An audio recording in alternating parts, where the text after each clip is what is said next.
And I hear you're into soul music too. Yeah. Who's your favorite? Um, Depends at the time. I like Joe Tex a lot. All the Stax things, everything from Stax. Some of Motown's things are good. There are lots of good black people, really. Things like Otis Redding a lot, Buddy Guy. I like very much. Has anybody influenced you on your guitar playing? Yeah, Jimi Hendrix, I guess. Eric Clapton, who's a friend of mine, but I mean, he's certainly influenced me.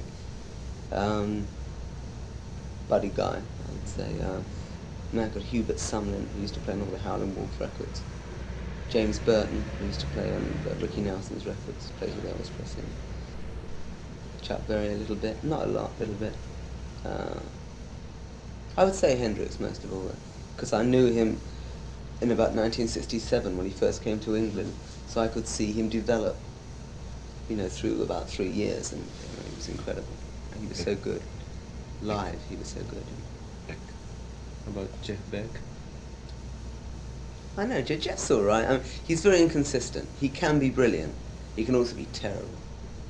I prefer Jimmy Page to Jeff Beck. Much better. Being consistent. I mean, Jeff Beck can be very good, but I don't like anything he's doing at the moment. His last 3 albums, I think, are terrible. When he was with the Yardbirds, he was good.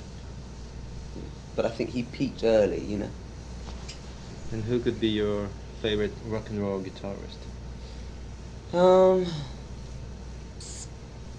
I think Eric Clapton, really. Eric's the most tasteful.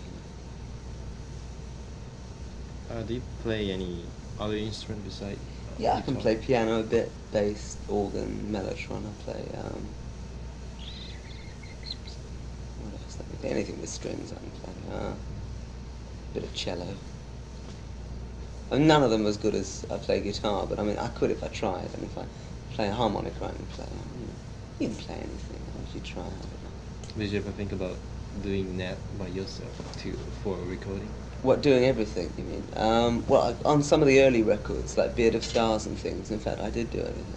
I just didn't tell anyone. On Ride a White Swan, I play all the things.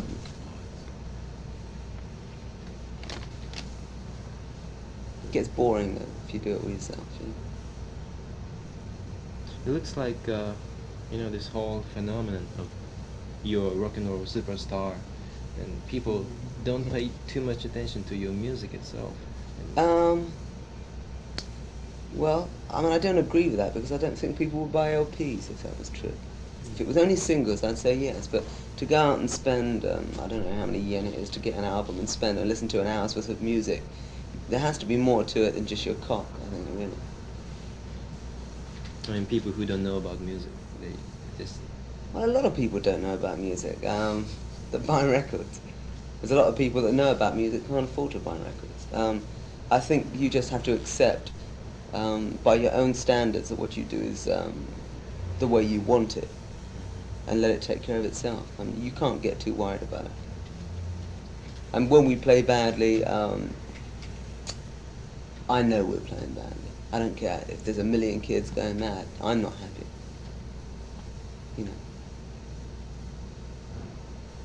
Which do you put more emphasis on, emotion or your technique? Emotion, I think, has to be foremost. What you do, you see, is in moments of being, like now, if I was sitting here on my own, I'd play the guitar, just play about with no emotion at all. I'd be watching television, but I keep my fingers together, And so when I feel emotional, I'm equipped to express myself with it, So you're practiced, What is the basic difference between your early stuff, like Tyrannosaurus Rex and T-Rex? I just think it was 4 years ago or whatever, really. I've grown as a person in that period of time. I'm a better musician now, and I think I can express myself better.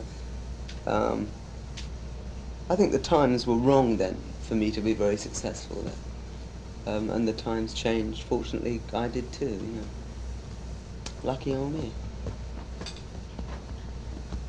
Some people, like John Lennon or Mick Jagger, they're into political thing. Like Mick Jagger once said, the music cannot be the cause for revolution. I agree, yeah.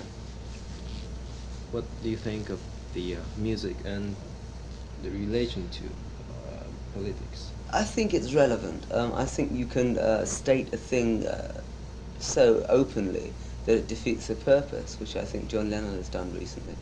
There's a lot of things on the Sometime in New York thing, which I think are just too heavy to lay on kids of any sort. I mean, some of it I find a bit naughty, you know.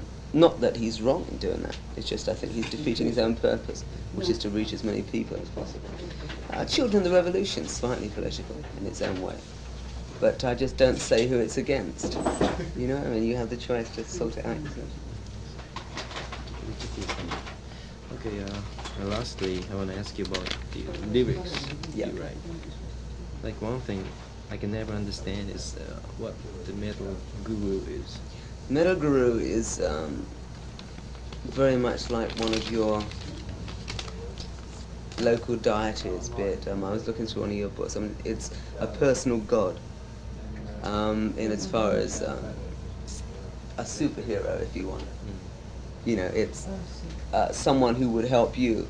And I was just trying to get down a religious sentiment without it being religious, you know, sort of a rock and roll god, that's all it is. You know. And each verse just indicates really how I saw that person, you know. Like there's one line at the time when I wrote it that was being fucked up with telephones. I don't like telephones. And it was ringing all the time. So my idea of where God would be at would be all alone without a telephone, you know, which you can interpret as sitting in a cave in Tibet, if you want, or being down the Byblos or something, whatever you want. I mean, really, your choice. For me, it was being on my own, you know. Alright, that's all. Thank you very much. My pleasure. Thank you very much.